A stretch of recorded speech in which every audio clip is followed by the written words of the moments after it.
2. Welcome to another episode of Velocity Chaos!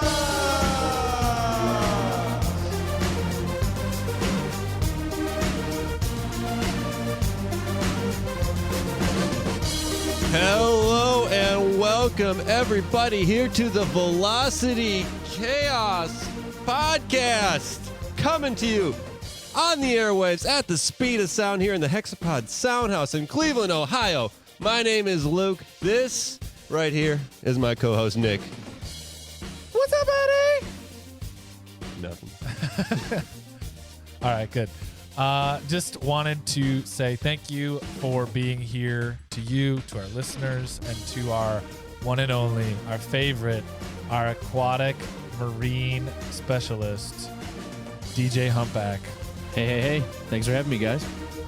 Always, buddy, always. Luke, tell us what is going down today. Oh, we got a doozy for all Uzi out there. We got a little bit of chest hair that I got to get out off. And then, do you guys know what's popular? We're going to bring in some sports popularity questions. And then Nick's got a little clickbait headlines he wants to test. And then we're going to make a movie based on a true story right here. We're going to pitch it.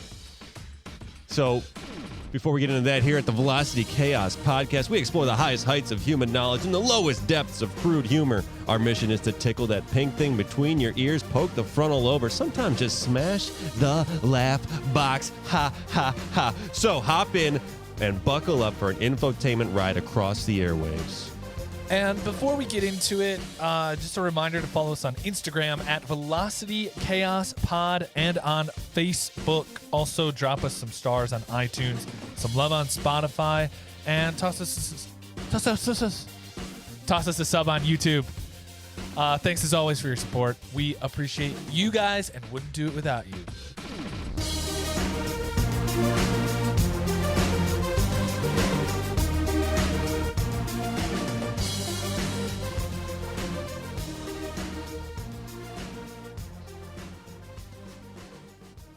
I got to get something off my chest.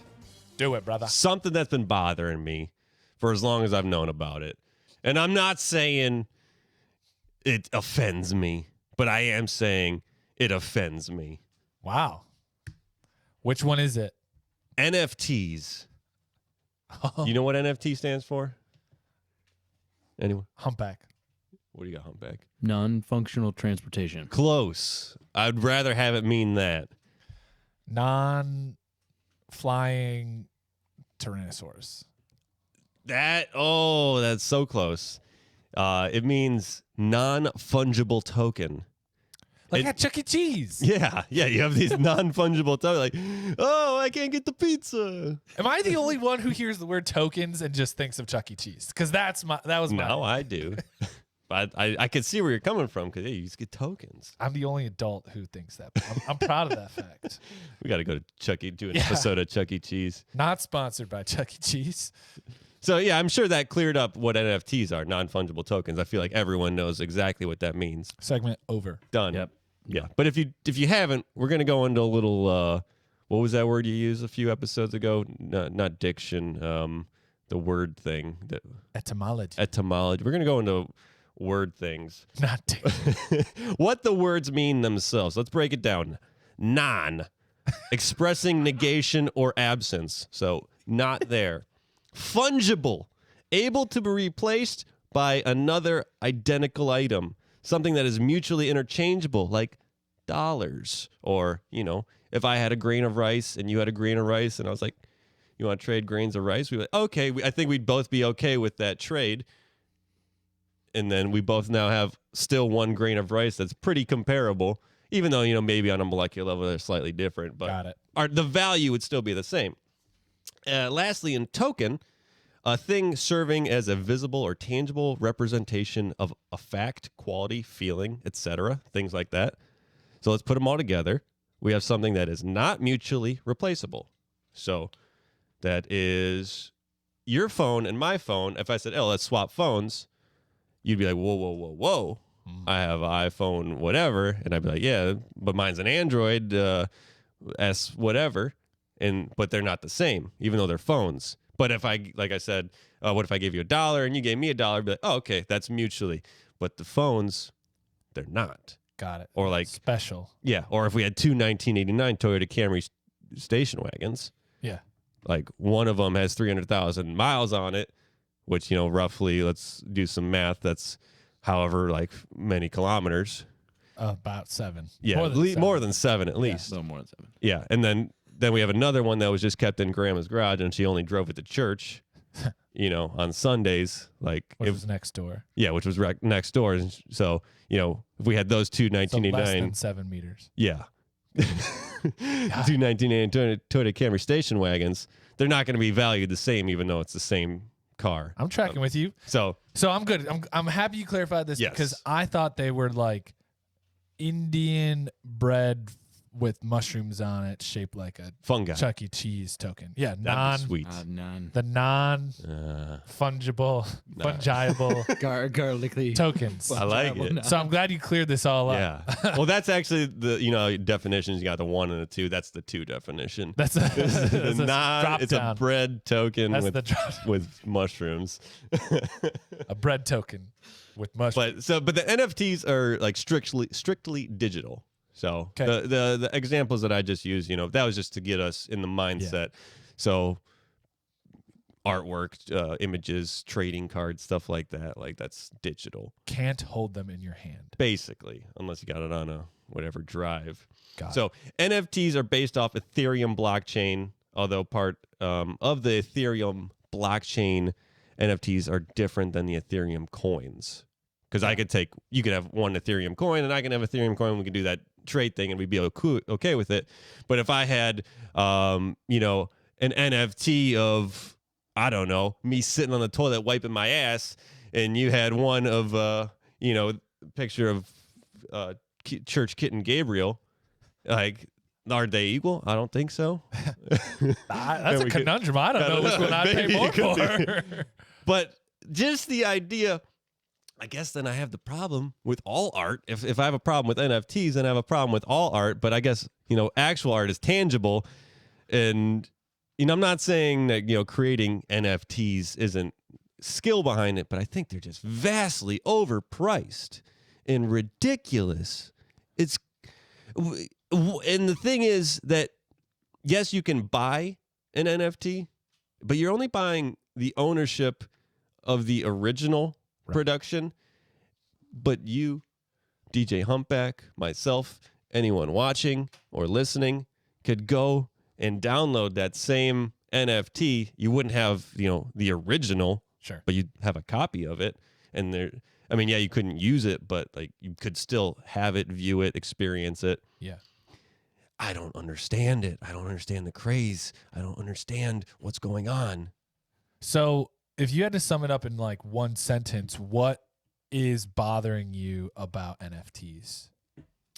That people are actually buying these things like that. I'm bothered that it's actually a thing that people are investing in. And like to those who are the NFT artists or selling NFTs, more power to you. Kudos. I applaud that. Can we NFT this episode of the podcast? Possibly. I mean, we could probably maybe take a picture or something or make a GIF out of something a moment. Can you NFT an audio file? Ooh. Well, maybe. I haven't seen that done yet. I don't know. All right. Or we could take censor this entire segment. Yeah. Take it back. Nah, I mean, it's already being done anyways. Like, I don't know. Like, maybe it could be like a NFT of me, like, miming, like, eating 2 different ice cream cones or something. I don't know. Let me ask you a question. Can you shut again? I didn't mean to breeze past that, but let me ask you a question. If you could make an NFT knowing you would make money off of it, even $10, yeah, would you do it? Oh, of course. Okay, so why do you not like them? I just think it's idiotic. You're on the couch. Yeah. DJ Humpback and I are treating you right now with our little notepads and our, what do you see when I hold this up to you kind of thing? Rorschachs.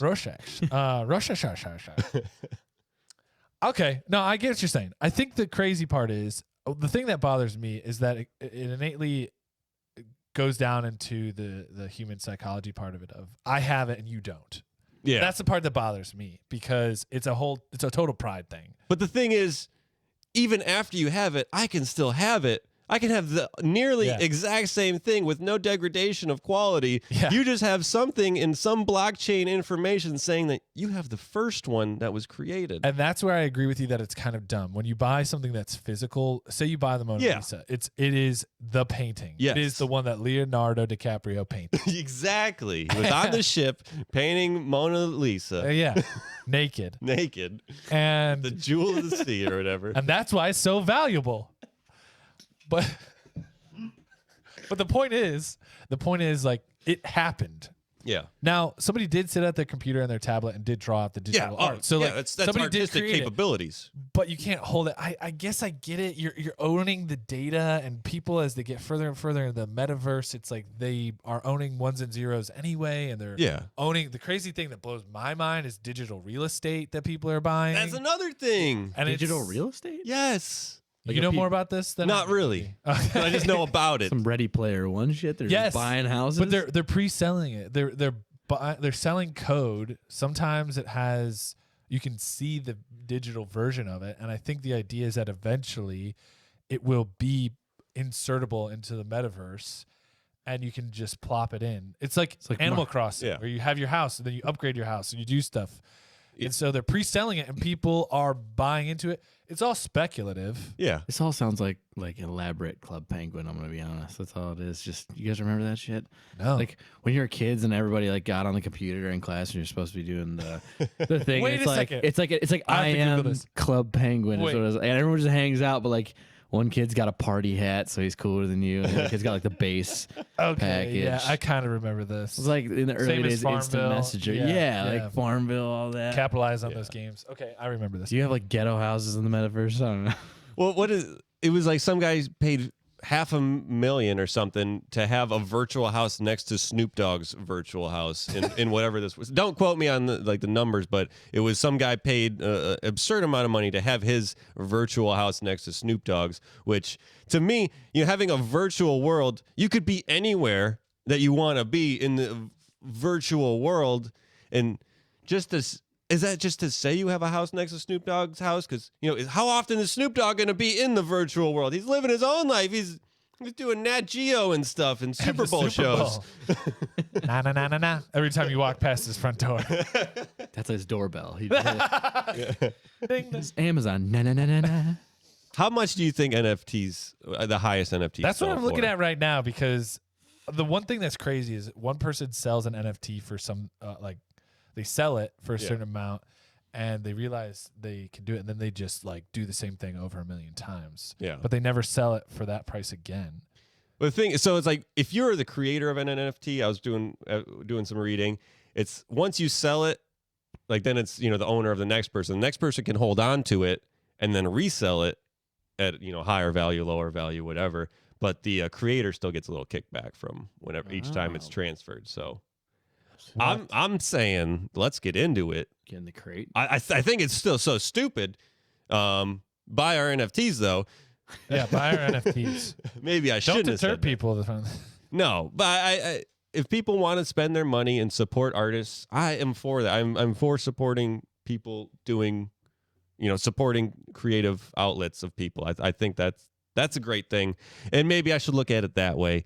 But it's just it's mind blowing that So who is this? Beeples? Yeah. I'm looking. You did the first 5,000 days.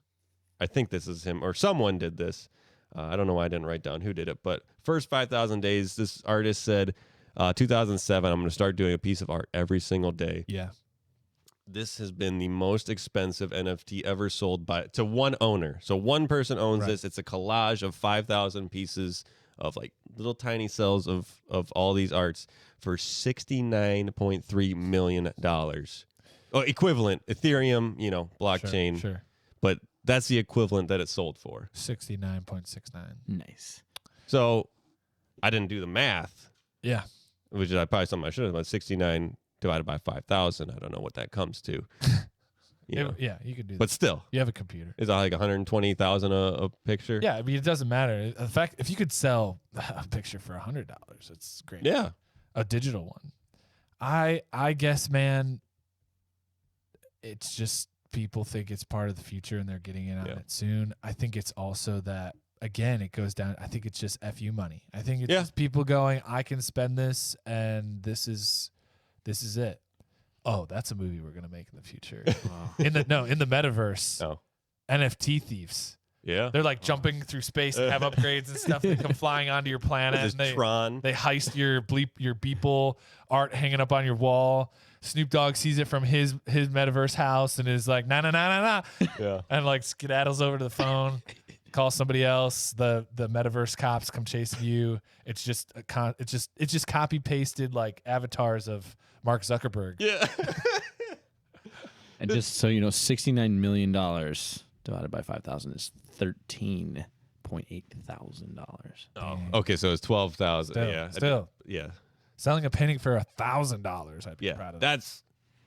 That's great. But the thing is, I can find this first 5,000 days art piece and experience it in the same capacity as the owner of this, who paid $70 million for it. It's not like you were saying the Mona Lisa or what the most expensive art piece ever sold, Leonardo da Vinci's Salvator Mundi.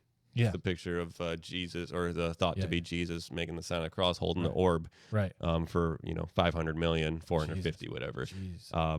But probably looking at that would be it'd be a massive piece, like to experience, like on a computer screen. It's whatever 15 inches. Like, okay, I can appreciate it, but like being in front of it is a different experience. So I 100% agree with you, and I can speak to my personal experience that I always point to is the Grand Canyon, where I grew up. I was 18, 19 when I saw it in person, and up until that point, I've been exposed to so many different images and videos of it just because of the world we live in. And when I went out there and actually saw it, I thought, we were driving up, and I said, this isn't going to be that cool. Like, it's going to be boring. I've seen this before. Yeah. And you get to the edge, and something happens to you, the awe of it. And awe is a wider field of psychology now, and how awe impacts people and how it's gone down in our modern times because of exposure through the internet. I think that if I haven't seen the Mona Lisa, I think someday I'd like to. And I know the experience is pretty reverential for people when they walk up to it, because obviously you're about to do it. It's in a very kind of isolated place in the Louvre, and you just kind of witness it, right? That's the word I would use, witness it. Yeah. And it's right in front of you, 10 feet away, 5 feet away, whatever. And it's an experience. I don't see how that translates to NFTs, because I'm looking at people's thing right now. Yeah. And that doesn't really do much for me. And so I tie this back to just like pride and human nature of just, I have it. Yeah. And you don't. And the only time I think that it could eventually be impactful is if you're in the metaverse. You got your Oculus goggles on and your bodysuit and whatever, and you walk into whatever dude's house next door to Snoop Dogg, and you wave to him, and and then you're in the house, and it's up on his wall in his virtual world. Like, that's the only time I could think that it would have any type of impact on you. Yeah. Because other than that, I'm looking at all these NFTs, nothing. You're experiencing it the exact same as the owner who paid millions. The only cool one is the Julian Assange one. Did you ever see that one? No. It's a clock that just counts every day how many days Julian Assange has been I have then imprisoned. And I mean, that's a cool concept, but why not put it in a device? I thought it was Assange. That's why I didn't recognize it. Assange. But that one. Yeah, that one's. Is it Assange? No, you're probably right. That one's the third highest one, because it's a collective of people putting into that, and it's 50. It was sold at 52 million to all these people, and the highest one that sold was for 30,000 collectors, but it sold at like 91 million value. Called The Merge. PAX The Merge. My question is, sorry, really quick. No, yeah. When you buy that,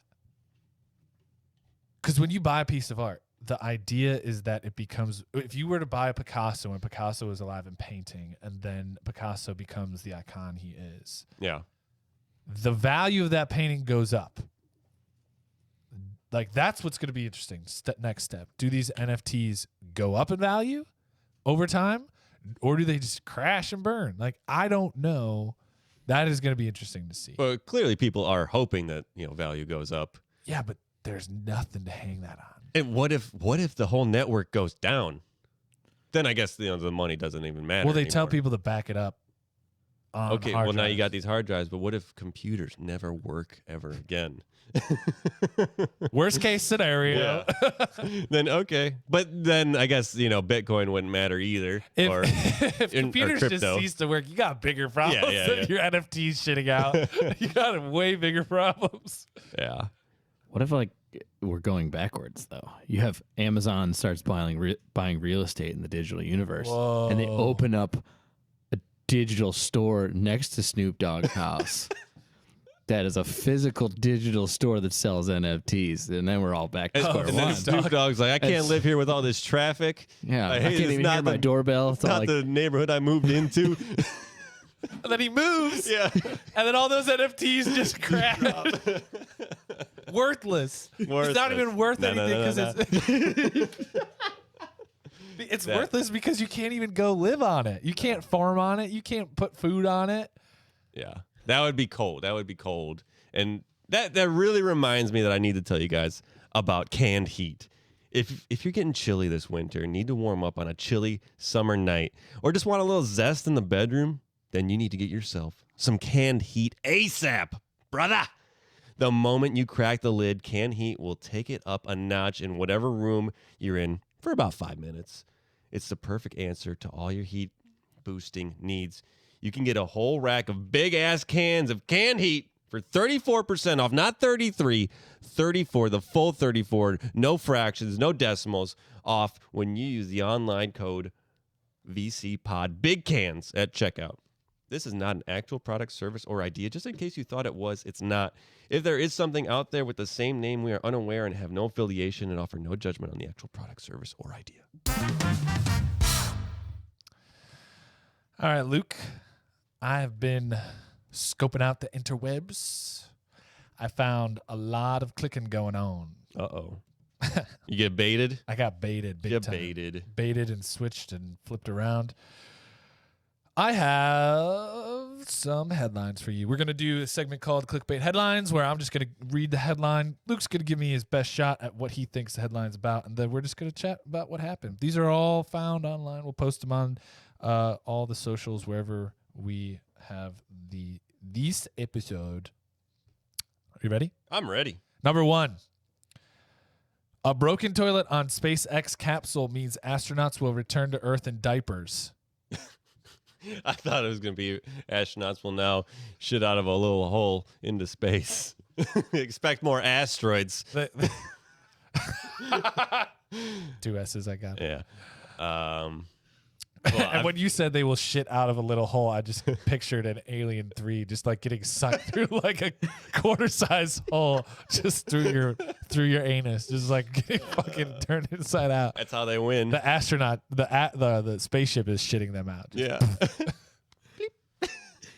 They don't hear you scream in space when the butthole is getting puckered. All right, go ahead. So yeah, I mean, I feel like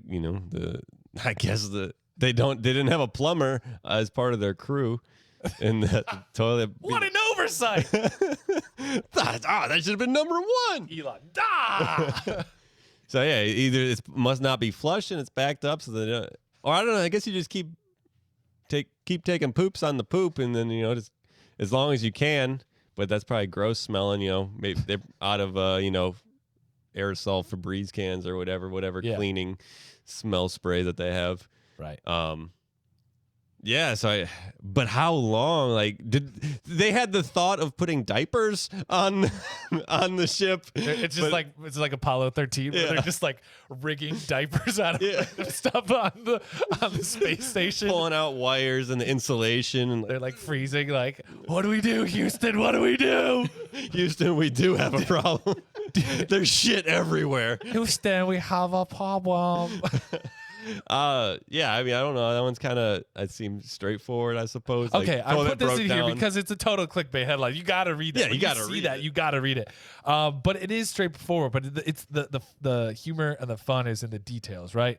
So this is Crew 2. The name of their ship was Dragon Endeavor, and it had a toilet malfunction.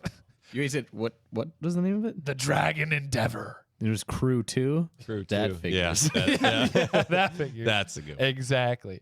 So the funny thing is they've spent 200 days up on the space station, which is a really long time. My favorite part of the article is when one of the astronauts is quoted as saying, "This situation is suboptimal." That dude's an alien. Yeah. Don't actually Suboptimal. need the bathroom. That's just the kind of psychos that you have to be an astronaut. Exactly. Just- Looking at this clinically, I'll just hold it. yeah. So the funny thing is, this isn't the first time this has happened on a SpaceX flight. So I love Elon. So this is in a doc. This is just humorous to me that's happening to his flights. This happened on the tourist flight up into space. And it was funny. The way it was described was like piss was like pooling in like the air system, like near a fan. And I just was picturing like the wealthiest people on the planet be like, "Hey, check out how much money I got." And just a fan like just spraying piss into their face in 0G. blah, blah, blah. Like just the droplets just hitting You start blowing back because it's like, you know, You know what I mean? you gotta give it the three. Il Malakio. It's in my mouth. It just like turns into havoc. Like it's just they come down. They're all just mascara, just fucked up. Oh man, it's hilarious. The last thing I wanted to point this out is they spend 20 hours on their return trip in the capsule. So that's why they're wearing the diapers, because they're probably just gonna go number 1. But it's just like they just gotta do it. What do you do? Hold it. Hold this hold for 20 minutes. So anyway, broken toilet, SpaceX. Please get that fixed by the time we get to ride on them. Come Space Lords. Space Lords. All right. Next up we have. I'm gonna pick this one. Here's the headline: Northern California city turns to lasers in attempt to chase off crows. Oh, dang. Well, I guess the crows would have to be infringing on some public space, I'd imagine, or crops of something. Yeah. But you said Los Angeles? Northern California. North California. Oh, so I guess that's Sunnyvale. better climate than Sunnyvale, yeah. Yeah. Either crops or something. Lasers, but how would lasers affect like bird? Are you is there someone there with like a laser pointer just like trying to shoot their eye retina, like burn their eyes, and then now the crows are just like blind flying into windows and snapping their necks? You kind of like nailed this. You nailed the whole thing. You were closer when it was like the public spaces with COVID and everybody dining outside. There was major concerns about all of the doo-doo everywhere, and we got like lasers and spaceships, and we got doo-doo and pee. Like this is very thematic. Anyway, it was just they were crapping all over these patios, and it was hard. Deal with it. Sit in it. Put a tarp over it. Just cover it with your hands while you're eating. You're like, yeah, this is very great. That's what umbrellas are for. So I didn't know this, but there's massive amounts of crows out there. Even though crow populations in the U.S. took a huge dive in like the early 2000s, but since have repopulated. And the idea is that they were just crapping all over the place, and they found out that lasers, like the intensity of the beam, like did spook them, and they would like all fly away.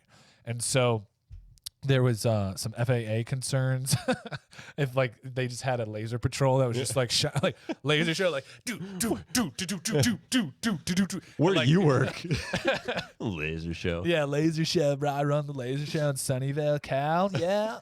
But they were worried that like planes flying over, the pilots would get blinded, but they said no, it's just one guy walking around with a laser, and it's like a $40,000 laser called like the Laser Wolf 5000. Yeah, because wolves and Just kidding. Just hunt crows. $20. $20. $20. And all he does is walk around and kind of flick it up into the tree a little bit. And they fly away. The crow's like, "Caw, caw." Yeah. But there is concerns by naturalists in the area that you could be harming the crows. But anyway, it's been working for them up in Sunnyvale. So I thought it was going to be like they had a gun, like a laser gun, and they were just like, dude, that's like a legit profession. There's some not volcanic, it's a quarry that's toxic, and they were worried about the bird population. And there's about like a group of like 10 people that are hired full time around the clock, and their only job is to scare the birds off the water. That would be an incredible job. You know, they invented Guns, these lasers. things that they put out in like cornfields called scarecrows about 100 years ago, hundreds of years ago, See, maybe but thousands. We have modern progressive crows that are not afraid of scarecrows. We have lasers, the biggest lasers. Falconers didn't scare them off, so the fear of death clearly doesn't work on crows. Murder crows, they're badass. Murder crows. And murders of crows. So anyway, that was lasers and crows. Guinness World Records 2022 honors 9-foot gaming joystick created by Dartmouth College professor. Yes. That's the headline. Oh, I thought you were just throwing facts at one more time. Guinness World Records 2022 honors 9-foot gaming joystick created by Dartmouth College professor. Okay. So yeah, there's I'm guessing. I feel like this is another straightforward one, like someone just like, you know, robotics engineering division of whatever, Dartmouth, and they're like, hey, let's make this giant joystick, and it's 9 feet tall, and Guinness is like, that's the biggest one we've seen. I'll give you this one too. All right. Anyway, it was just interesting because you kind of mentioned, was it last episode about Dungeons and Dragons bringing people together in a time of COVID and pandemic, and video games has definitely also done that. She wanted to do it by bringing people in person because you can't actually operate this by yourself. So you can't play Pong by yourself. You have to have a person on the other side, like push it. Yeah, it's like pushing it back and forth. And so she wanted to bring people together around video games. She built this thing in 2006. Oh wow! And it took It took 16 years to get the Guinness World Record book to like recognize it as the biggest joystick in the world. This guy gets around. He's been to the UK, to Spain, in like kind of a art meets science kind of tour. And yeah, that's pretty much it. So it's like, is that like you have to have one person like commanding everyone? Like, all right, push up on the joystick, and then one guy pushes. Okay, push back against down now. Jump on the A button, and then someone jumps on it. It takes like 5 people because you got people working the joystick, people calling it, and then it takes like you have to like push the button down as one person. It takes like one person to push it down. So it sounds like a bit.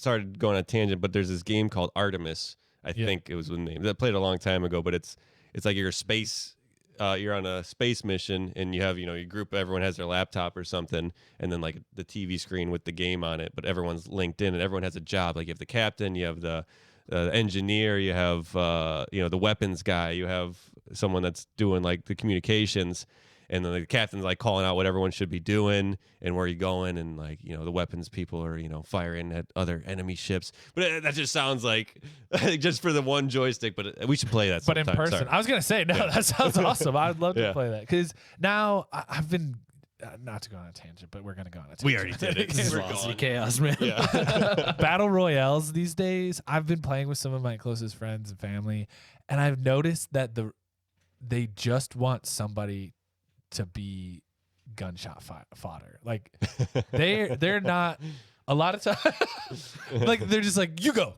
in there.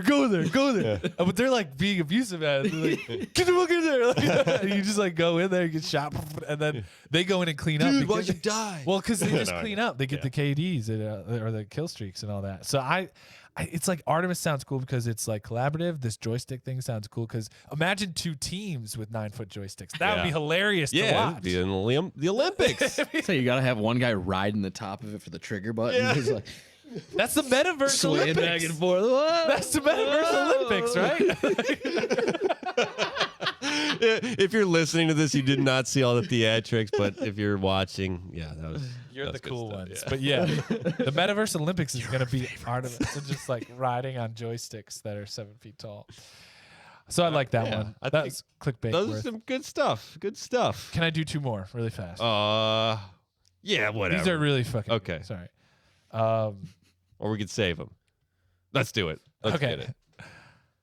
Sex toy sponsorship was too racy for curling crowd. Oh, yeah, throwing their rocks. I mean, I guess it would have been Tossing their rocks.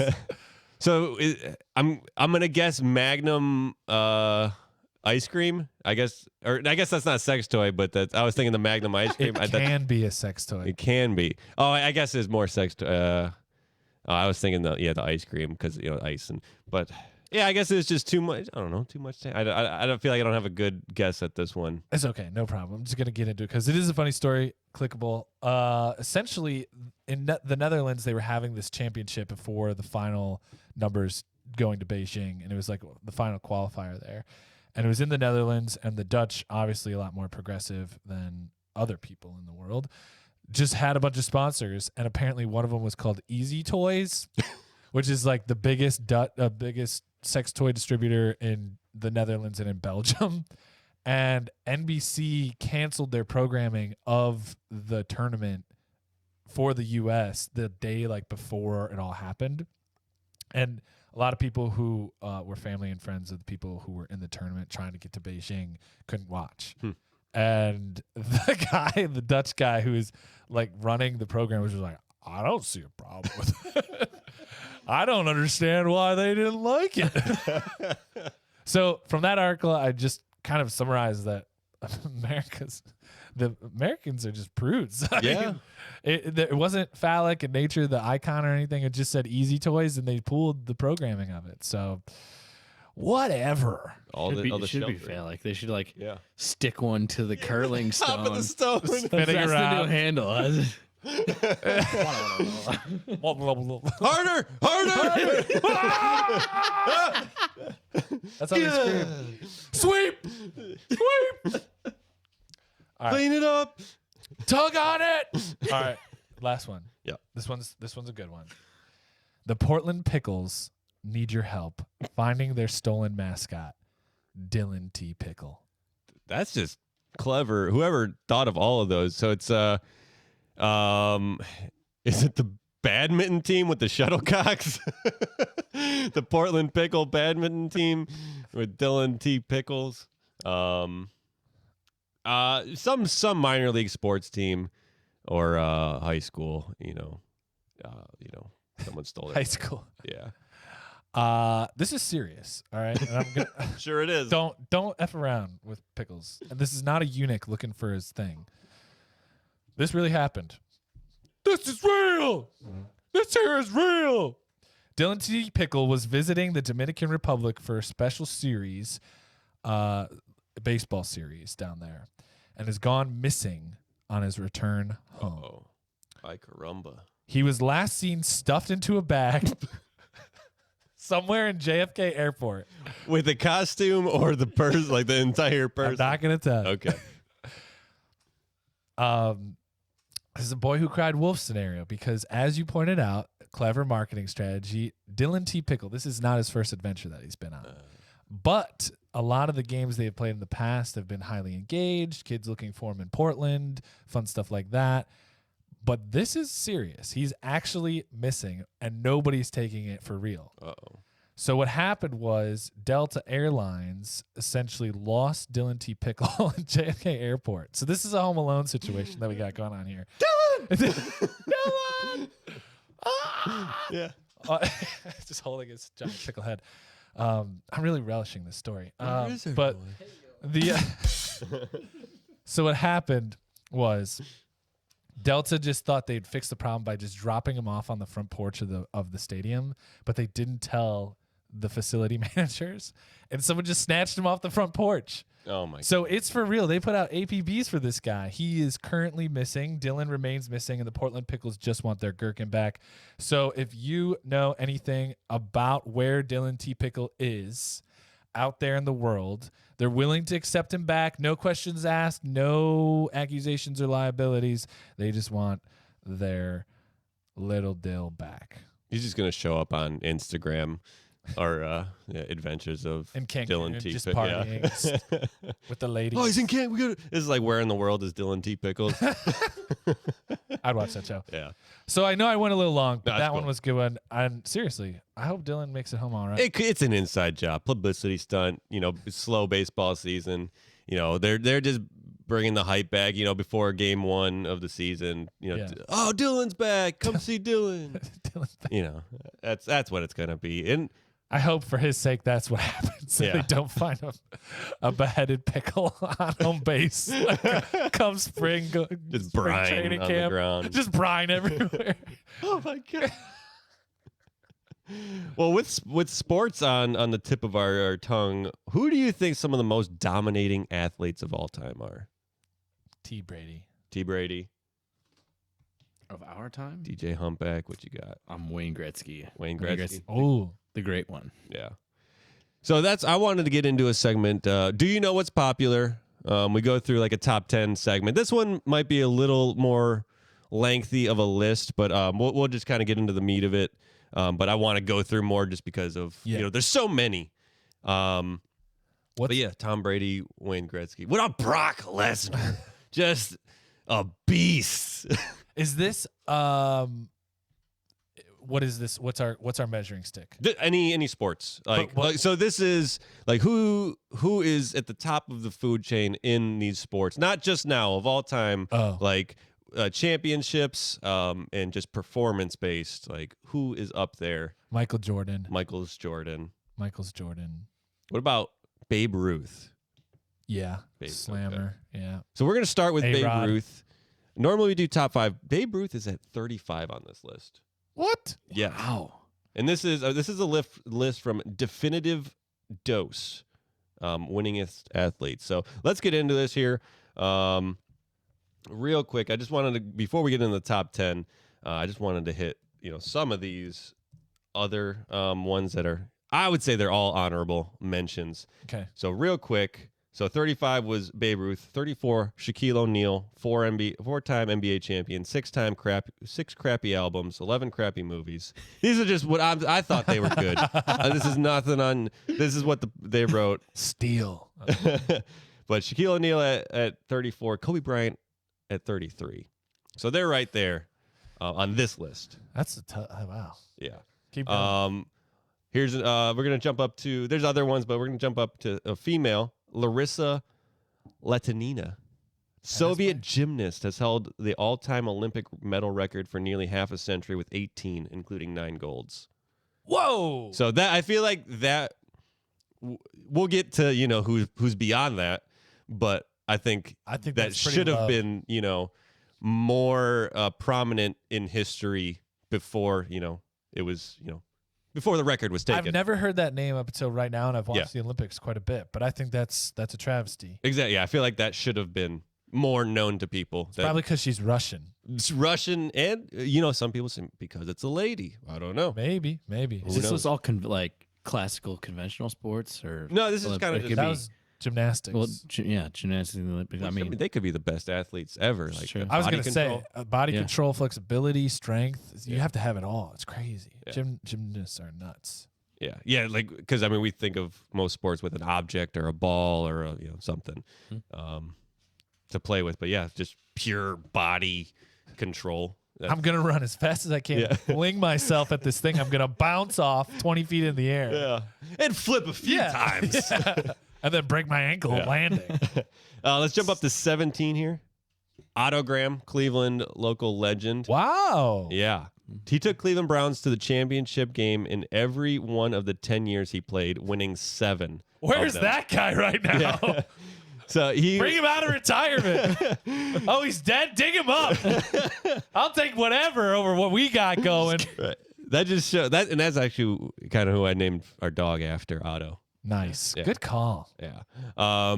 So winning 7 of those 10 championship appearances, he for the Browns went 105, 17, and 4 over those years. We would love that now. What? Anybody would love that. Yeah. Anytime, anywhere. Yeah. Now and in the future. And he wasn't just a football guy. He also won a championship playing professional hoops with the Rochester Royals. Wow. Basketball. So that's, Did the old Michael Jordan thing, switch it up. Yeah. Yeah, play baseball. Then we got, speaking of Michael Jordan, number 14, Serena Williams. I would think like one of the okay, there's the argument, Johnny McEnroe got heat for saying that Serena wouldn't even be, top 100 men tennis, like on the level of, top 100. Even she's like, I couldn't stand up to these guys. But as a woman competitor, 23 major single titles, most of any woman in the open era. Like, she is obviously incredible at what she does. Yeah, she's amazing. Say, she's like, who's the next closest? They're not remotely in the same ballpark. Yeah. Maybe Venus. I don't know. But, yeah, she's totally incredible tennis player. Like, I don't think. So, wait, because Venus... Who's the one we see on all the commercials? Serena. Yeah. Okay. Then Sharapova. Yeah. Another one. But yeah, obviously incredible athlete. Then to 13 on the list, Michael Jordan. Wow, 13? Yeah, 6 championships in 8 years, 2 gold medals, 1 NCAA championship with the Tar Heels. I don't know. Yeah. Let's kind of fly through some of these. 12 and 11. So 12 is Pele, 11 is Roger Federer. 20 Grand Slam, 103 career titles. Let's get into the list. Okay. So we'll kind of go through these a little quicker. As quickly, and then we'll get to the top 5, and then I'll ask you guys again. Okay. 10, Kareem Abdul-Jabbar. Ooh. Okay. A beast. Yeah. On the court. 6-time NBA champion, 3-time college champ with UCLA, which they went 88-2. So in college, just dominating, and then obviously taking it to the NBA. Number 9, some would say the biggest winner out of anyone on this list, Joe DiMaggio, 9-time World Series champion and 1 Marilyn Monroe, making him the biggest winner. We are not worthy. We're not worthy. Wait, 9-time what? World Series champ. He won the World Series 9 I guess these are the stats I'm getting. That's from crazy. Joe DiMaggio's in songs, man. Yeah, he is. He plural. Is. Yeah. Yeah. Kids rhymes, bro. Yeah. Simon and Garfunkel sang about him. I thought you said number 8, Simon and Garfunkel. Different list. And here we go. Number 8. You might know him. Henry Richard, or is it Henri?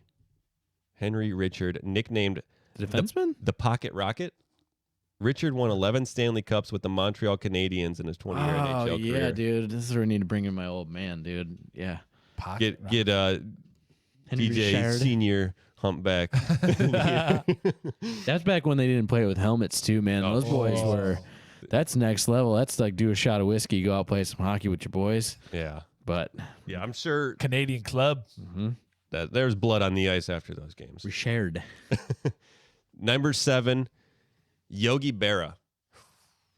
And he's someone I want to do. You did of Zig Ziglar. Yeah. Don't quote me on this. I want to do one of Yogi Berra in the future. Because he has some, it's not going to be as inspirational, but there are some hilarious Yogi Berra quotes. I'm down. I'm ready for it. We'll get that. 10 World Series rings as a player and 3 as a coach. Whoa. So, number 6, Tiger Woods. I think that's pretty obvious. Probably in the top 10, yeah. Yeah, 15 majors, tied for the most PGA Tour wins of all time with 110 at the time of this. I don't know if what's changed, but of the article. Top 5. You already said Tom Brady. He is up here. Okay. Any other guesses? I'm just shocked that Michael Jordan's not there. Yeah. Any other guesses? And I also think that lists like these are definitely speculative, like up to. Are there any race opinion. car drivers in there? Ooh. No. Got it. I was gonna say that's okay. All right, man. I'm trying to think of anybody who's is A-Rod up there. A-Rod's not there. No. All right, we'll get into it. The one I don't want to say. Okay. All right. The one I don't. Number 5, right above Tiger Woods, Jack Nicklaus. Oh, wow. 18 major wins, including 4 U.S. Open wins, 6 green jackets with 73 PGA Tour wins overall. So less overall wins, but 18 major wins. Got it. Bigger wins. Yeah. Number 4, you know him. You probably hate him, but then you started loving him when he started playing for the Buccaneers. 7 Super Bowl wins, 3 league MVPs, 17 division titles, and a quarterback high 264 regular plus postseason victories. Tom Brady. TB12. TB12, baby. My God. My God. What a gift. One of the best to ever do it at quarterback position. Like, that's tough. Like, football's tough to say who's the best player. What's he number at right now? 4? 4. Okay. There are no other football players. I think you have to give it to him irregardless of position because the fact that he lasted so long in the league at an elite level. He went out, he just retired, a couple weeks ago. Allegedly. Yeah, I would love to see him make a comeback. I would love that. But I think to remain so aggressively competitive for so long, it's a freaking miracle. Yeah. Definitely. But just the positions are so, I don't know. Like, how does Cooper Kupp win the MVP when his position is solely based on the quarterback's position of throwing the ball to this person? But then other people would give him credit because the quarterback can only throw it if you get open. Yeah, that's true. It's very much more a 1-to-1 man versus man. Yeah, I mean he's a great player. Yeah, I'm not saying you. But I just don't get how wide receiver wins unless they're just dominating the whole game like running. Well, that drive stuff. He won the game. That's true. Almost 6 in a row that I think he caught. Yeah. All right, number 3, top 3, Rocky Marciano. Boxer. I was going to say. I thought you were going to say Balboa. No, Rocky Balboa, Sylvester Stallone himself. No, Rocky Marciano, only heavyweight to retire undefeated at 49-0. Wow. Not bad for a white guy from 49-0. Brockton, Massachusetts, is what they say on here. Sorry, 40, yeah, that's crazy. Wow, 49. I don't even want to get in 49 fights. Yeah. Ever. I don't want to get in one fight. But 49 and to be undefeated in. I want to go 0-0, baby. Yeah. Number 2, winningest Olympic medalist of all time. Michael Phelps. Get that. No, no, Blaine, you don't like it. Get him off the list. Why get don't him you off like the him? list. 28 Olympic medals, 23 He's gold a beast, medals. but get him off the list. Come on. Most man. decorated Olympian of all time over just paddling around. Over Larissa Latinina. So he is the most decorated. Yeah. Okay. I do. So he broke her record when he won? I think so. Yeah. Okay, fine. And that's the thing. Like, I find that tough. Like, runners and swimmers, like getting multiple gold medals and then it counting like towards a total. I find that difficult to. I can't do it, man. I cannot agree because it's not to take anything away from the sport, especially if you're up there doing it the best of the best. Fine, cool. But you have refined a very simple process. Yeah. It's running and training. Yes, there's training. Yes, there's all that stuff. But the head game, it's all just sheer determination where Jack Nicklaus is finesse and body control and things that are outside your control. Like the pool is the same temperature as practice than when you're swimming. They're not going to change it. They're not going to be like, it's raining today. Oh, look at the sunshine. Oh, your competitors are doing this or that. It is the most consistently monitored thing. Runners probably a little different, but in a pool, it's the same thing over and over again. It's just how much you can push your body, and then there's so much genetics involved. Yeah. But I just cannot get down with that. I would kick that off the list immediately. Michael Phelps over Michael Jordan. I mean, that's starting to get me riled up. Anything you have to do that's like a basic survival instinct. Yeah. Just should not count. Like, oh, you're a runner. That thing you do when you're getting chased by a lion. Yeah, I'd run fast too. Yeah. Oh man, you're gonna really piss me off at the top one, aren't you? No, I think this one's this one's valid in a way. These are like the winningest list, like people that win. Oh, this is the winningest list? Yeah, winning is dominating. Now of I a look sport. like an asshole. No. No, I kind of agree to a degree. Yeah, you're like doubling down as a swimmer, right? Yeah, there's so many like overlapping. Look how many times I won. Yeah, like, just doing the same thing. Yeah, you're not beating a new team. You're beating other swimmers. But now, if it was like a decathlon, like if got 5 decathlon Olympic gold medals. That's like over 20 years. You're the best at 10 different. Like that to me, that's incredible. Yeah. But like just running fast or swimming fast. Like, come on. I can't. But number 1, Bill Russell. You know, oh my God. 2-time college championship with University of San Fran, which included a 55-game win streak at one point. Olympic gold medal, 11 NBA championship in 13 years. Whoa. Yeah. He's always one that's brought up in conversation of like, where do you play? I thought it was the Celtics. Okay, yeah. See, like the fact that, like, again, this is a winningest list, so this is why I don't like it, because it's again those teams. Again, let's go with the swimming thing. It's like you are the only one, so I guess I can actually give you credit for that. But to win with a team, to elevate a group of people, I think is so much harder. Yeah. So if you're on an NBA team, or if you're a quarterback and you're helping your team win, and you are the X factor, Tom Brady's an X factor, Michael Jordan's an X factor. They are all the X factor. But if it's just you going out and doing it on your own, like I don't know, I can't really. Yeah, and like even tennis or golf, like there's other elements or factors that you're playing against. Whereas like you're saying swimming, that's you have water. I guess the water temperature could be different, but everything is basically the same as far as your elements. Yeah. Or running. It's like there's no one impeding you from succeeding other than yourself. Whereas these other sports, there's so many other factors. I just think it's just so hard to give credit to people like Michael Phelps over Michael Jordan. I'm just gonna keep Jordan rocking should have won this. more. But see, that's the thing. It's like if there's major competitors who are incredible athletes who never got to the big game or were at the big game and didn't win, and yeah. So I don't not a big fan of it. This list.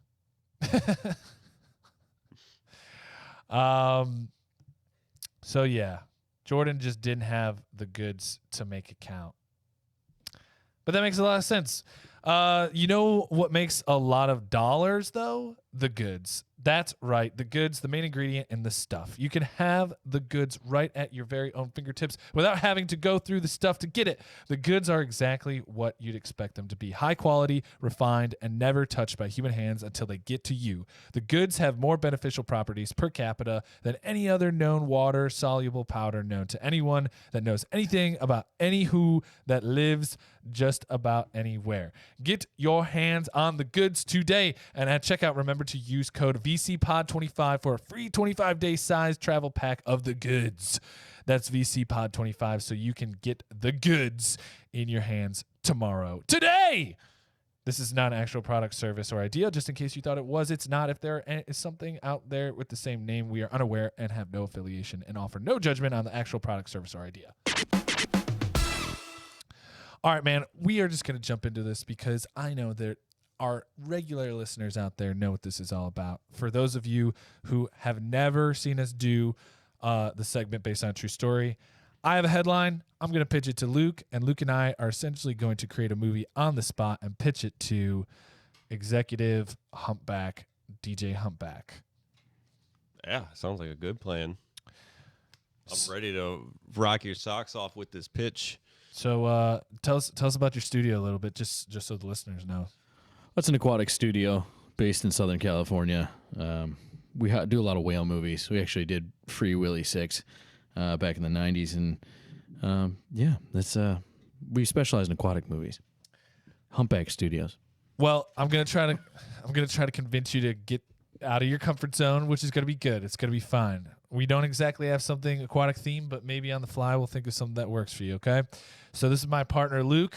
We want to make a movie, and it's based on a true story about a New Zealand city that took its official wizard off the payroll after over 2 decades of him being on the payroll. Wow. So this wizard, he's, God, you want to read that back one more time? Sure. A New Zealand city is taking its official wizard off the payroll after 2 decades. I'm ready. This is a serious movie, okay? Very serious. This is very serious. So I'll take it from the top. So we open flying over the beautiful country of New Zealand where they filmed Lord of the Rings, and we're going to try to capture some of that charm. Some of the ocean, too. You know? Some of the ocean, where they got Gold whales in the Coast ocean. and all that stuff. Yeah. Yeah, but we'll see some ocean. Yeah. We'll see some whales. But then we're going to go into the land, and we're going to fly into this small little cottage, and it's occupied by New Zealand's official wizard, whose name is... Bumblebee Snozboard. Bumblebee Snozboard is distraught because he's just got a letter from the official government in New Zealand that he is going to be taken off the payroll. He has not sufficiently held up his end of the bargain over the last couple of years. After 2 decades of being in the service of New Zealand, they're just like, there's not enough magical problems for you to solve. In fact, there's no magical problems to solve because magic doesn't exist. And, well, Bumblebee, he's infuriated because... the Snozboards for generations have protected New Zealand from magical threats, and he's arguing he's done his job too well because like people are fixing their stuff. Like, you have a mechanic come in, and you want to leave it a little off the rocker, so you got people keep people coming back. So Bumblebee Snozboard, he's probably the best wizard of his family lineage since from the great. What was his grandfather's name? Great-grandfather's name? Gray Squirrel Thumbtack. Yeah. So Gray Squirrel Thumbtack, Snozboard, he, developed the arts of the Snozboard wizardry, passed it along, and, now Bumblebee Snozboard is he's crushing it. He's all these threats that he knows about. He's kept it under wraps. So he's strong. He's strong. Always so Who's strong. playing this guy? Give me some pizzazz. Somebody with some fun. What are we doing? See, we were thinking Ian McKellen, but he's kind of like already done that, and that's like too much on the nose. We couldn't go to his angel. But he's with a that. strong. So he's more like a Jason Momoa, like an Aquaman type wizard, because he's from the ocean, right? I could get down with Jason Momoa. Like Jason Momoa. We should maybe go with that. Okay. You make Jason Momoa happen. Jason Momoa. Yeah, Jason okay. Momoa is playing Bumblebee Snozboard. Okay, all right. And I like that. I like that. So yeah, so that's our setup in the first act. He's like in distress and through some flashbacks interacting with Gray Squirrel Thumbtack Snozboard. He's essentially just like his grandfather was really impactful on him. And like maybe we get Ian to come in and do that as like a homage to, the world Peter built, Yeah. And so he's there, and his girlfriend, who's not a wizard and doesn't know he's a wizard, she comes in, tries to comfort him. There's like this steamy kind of like romantic scene. We're gonna shoot it. We don't have to keep it in the movie, but we'll have it there if we want to make it more of an adult. Like we don't want this to be Harry Potter. We want some sauciness in this. So so what we can do maybe to tie in to the studio, maybe she's like a marine aquatic biologist. marine biologist. Yeah, got it. Good call, Luke. Good call. Yeah. SeaWorld stuff. SeaWorld stuff. I like it. So anyway, in the meantime, we've established these characters, and he's on his way to go fight for his job. But in the background, we go and meet a dark, sinister character. Yeah. And this is essentially our dark wizard. And this guy's name is Sassafras Molasses Dingleberry. He's got a little southern flair to him. Yeah. Sassafras Molasses is essentially, his lineage is the complete opposite of the Snozboards. Okay. Yeah. And for generations, they've been at war. And Gray Squirrel Thumbtack and Sassafras Molasses had this big, epic battle. And, they say, New Zealand used to be far greater than it is. Yeah. Until it was so battle. powerful that it was literally obliterating parts of the continent and blew it off of the Australian coast. This is a lot of lore. We're building a lot of lore in the first 30 minutes. Okay. Sassafras Molasses is mortal. The Dingleberries live really long, and they have woven these dark spells. Anyway, the whole thing is setting up for the second act, where essentially Sassafras Molasses takes over New Zealand and starts potentially launching a full world takeover with his magical powers. The government of New Zealand is like, "Oh no, we're sorry, we're really sorry. We're sorry, Snozboard. Like we really freaked up, and now we're wrong. You proved us right." And so Snozboard tries to beat Sassafras, but he just can't in the first 20 minutes of the second act. So he's got to go into the road of trials. He's got to train and learn new spells. His girlfriend, whose name is Molly, the marine biologist, she introduces him to some of her aquatic friends, and they have like this oceanic.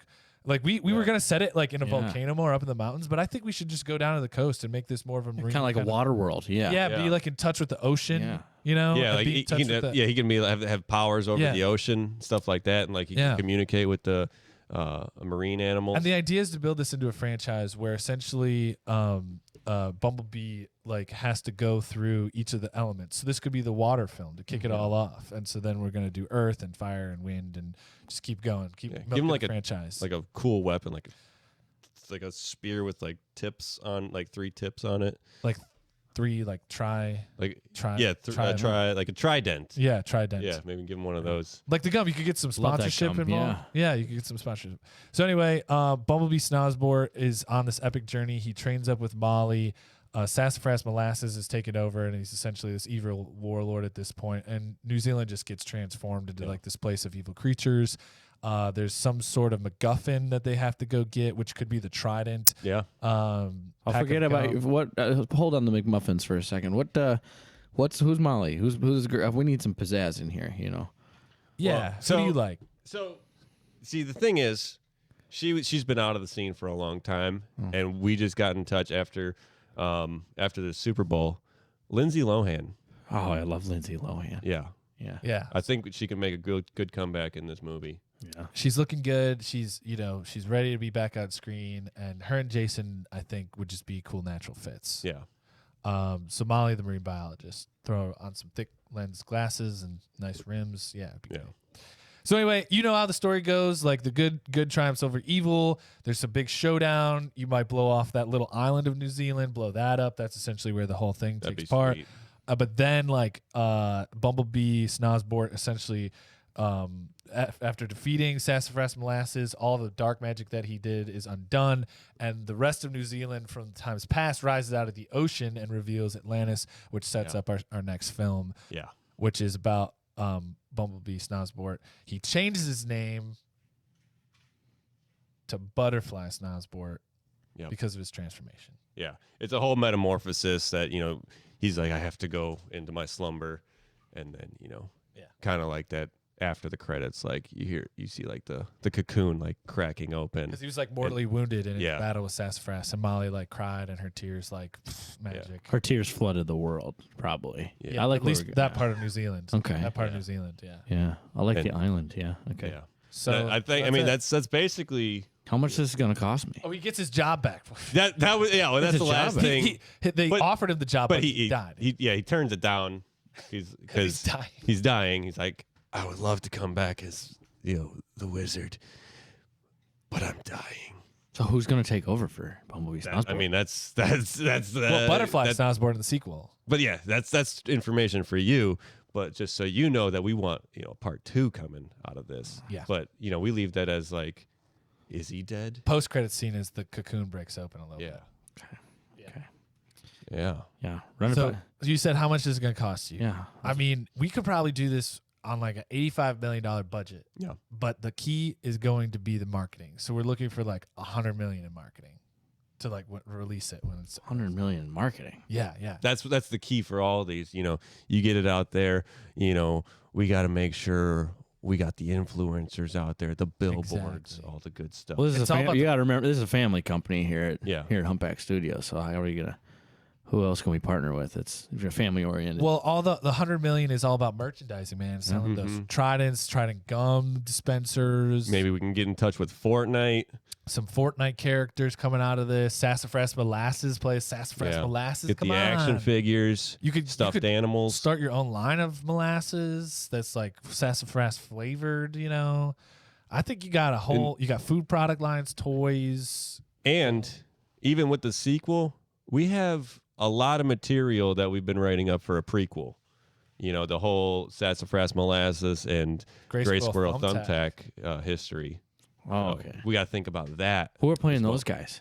Well, we had even Ian McKellen, Ian As a McKellen. cameo. but then we'd Cameo. have to do like a younger version. Mark Strong is our villain. Yeah. I know he dips in there a lot and plays a lot of like villainous wizardy magic types, but Okay, if we can make that Michael Caine, that'd be Michael Caine versus Jason Momoa. I'm down for that. And listen, his whole family's gonna get introduced in the prequel. You got Pufferfish Blowhard. You got I love pufferfish. You got Red Squirrel. Oh. You got Red Squirrel. What's a land animal? Red Squirrel Hot Plate. Red Squirrel Hot. Sorry. Yeah, I think there's a humpback in there. There's a humpback. We can make one. Humpback. Oh, I'm sure we could. Humpback turtle dove. Come on, man. All the snoz boards love are gonna turtles. be in there. Yeah. Love turtles and humpback So whales. then we'll just say humpback turtle. Yeah. No turtle dove. Let's get rid of the Yeah, birds. I like this. I like this movie a lot. Aquatic. Get the avian. Hit him with the name, Luke. Hit him with the name of the movie. Well, so at first we were thinking, the fantastical stories of Snozbort, but that was, kind of lame, because the focus group that we tested it on, they were like, wait, that's Harry Potter, basically. So then we kind of took it back to the workshop and The magical workshop. yeah, magical workshop, Which we call our writing studio. the writing, yeah, a lot of magic happening, and really it's kind of like a tug at the heartstrings, and what the basis of this is, it's the fight for New Zealand, and in its depths of its core, and we're calling it Snozbort Homecoming.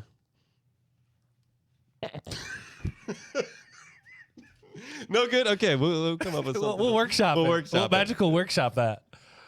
I got an idea. Okay. Okay. I got an idea. Hear me out. Hear me out, fellas. Yeah. Yeah. Life Aquatic.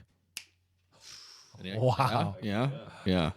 I like it because we got Jason Momoa in there. He's got tridents. We might have to put like Life Yeah. Aquatic Man in there just to Yeah. differentiate Aquatic from Man. the what was the movie? There was a Life Aquatic from No. Wes Anderson. I Yeah. don't Oh, was there? Yeah. Life Wes Aquatic, Anderson. Oh, so So we he's do gonna Life shoot this. Aquatic Man. Okay. be So all this right. is the sequel to that, but then we'll have the prequel. Okay. So we got a sequel All to right. the pre-prequel. Yeah. Pre-prequel. It's good stuff. 100 million. Okay. All right. I love it. I'm thinking theme parks. We can do theme. We could get Bro. some theme park. Life park. Aquatic Man. Life Aquatic Man theme park. Yeah. Mhm. So we get it. We get it. You gonna do this with us? You I'd gonna like shake my hand? You guys got yourself a deal. Yes. Yes. Thank you. Thank you. Life Aquatic Man coming to a theater near you soon. Excellent. Well, I mean, we're basically already down there in New Zealand. Let's just hop over real quick. Let's just transfer over. Don't be a hero, mate. You look after your mates, and your mates will always look after you. All right. Don't be a hero. Well, this story is all about being a hero. Gold Coast man lauded by police after crash tackling alleged car thief. This guy is a hero. First, I had to look up what lauded meant. Because, words. And I did that. I did the work for you guys. It's Lauded. okay. This is a safe space. Yeah, lauded. It basically means praised. I was like, oh, man, lauded by police. And then, all police brutality and stuff. So I had to check it just to make sure that they weren't using a fancy word. Can I pause you really quick? Yeah, go for it. To laud is the funniest thing you can say. Like the root word, the root lauded. Like I'm gonna go laud DJ Humpback. Think about it. Use it in a sentence. It's a weird word. I don't. Can you? Is it usable that way? I'm A going- verb. I guess it is. I'm going to laud DJ Humpback. Wow. Yeah. That is odd. I'm sorry I had to do that. No. Yeah, I didn't. Then we can go prunking. You can laud me for my prunking Laud skills. for my proggy skills. Dang. Look at that Learning- throwback, learning guys. something. Look at that throwback. So the thing is, there's a bystander, parents, watching kids play Oztag. You guys know Oztag. It's like flag football, but more akin to rugby. Also, they call it, wallet tag rugby, flag rugby. You guys are hip. We're hip on Australian things. So the dad was probably getting. This is how I see it. The way I see some of these, dad's getting riled up on the sidelines. He's just so disappointed that it's only flag rugby. He's like, oh yeah, my son's gonna get in there, pick up the guy, grab the ball. But he thought he was going to see some major hits doled out. Lo and behold, he did get his chance to put on a display. car thief, cops are chasing this guy. He notices, so he puts on his rugby slacks, whatever they are, rugby earmuffs, and starts chasing this guy down and tags him to the ground. Cops show up. They're like, "We're gonna laud you," and Lauding.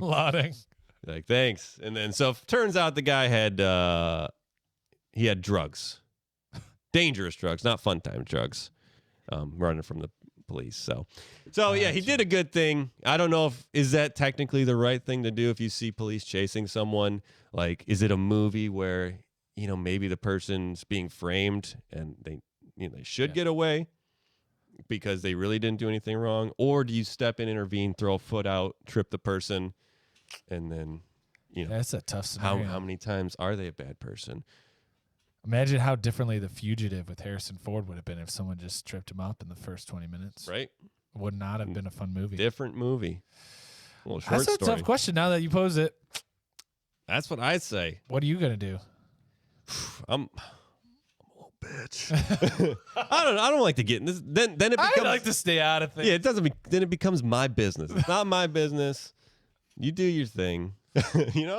I don't know, man. Then you get into some Spider-Man circumstances where like you're like, not my problem. That's true. And doesn't sound like my problem. And then boom, all of a sudden your uncle's down, bleeding in the street, whispering some words of wisdom to you, and you're like, I wish I had that one back. That's true. I don't know. Then I don't become Spider-Man. Worth it. So wait, is that how it really happened? Basically. Oh, I thought you were telling me your version of what you thought happened. Because no, I mean his intentions behind it. You said Gold Coast man lauded by police after crash tackling alleged car thief. I thought that the dad was in his minivan, saw a car chase happening, and crash tackled him with the car, and that's how they caught the car thief. No. If you click on the link, they actually have like an aerial footage. So I guess if there's a helicopter. No, just scroll down. There's a picture. They either had a helicopter or a drone, and they catch the guy just kind of. He's almost horizontal tackling this runner. Yeah, police helicopter footage. So yeah, I guess if you have like a helicopter involved, like, okay, this is probably pretty serious. Let me help out. Maybe. But in life, you don't always have these opportunities to to stand up and take control of the reins, even if it's all made up and it's just sold. Say someone creates a picture of you lauding someone else, and then you're going to sell it for millions and billions of dollars at some point in the future. And do the billions become millions? With conversion, I don't know what it translates to. And you wonder out there, like, who is the best at what they do at tackling other people? I just don't know when we get out into that space. How can you say who's the best at something if they're not the ones that are, if you're not the one that's out there doing it, and who's has the metrics? Because wizards run the world and we're all just playing in their game step by step. And if you're not up to snuff and you don't think wizards need to be around, maybe you don't need to be around, because you're just stealing the goodness from everyone's happy little lives. Or maybe some guy's just stealing money for being a wizard, and that's his real best spell, is stealing money.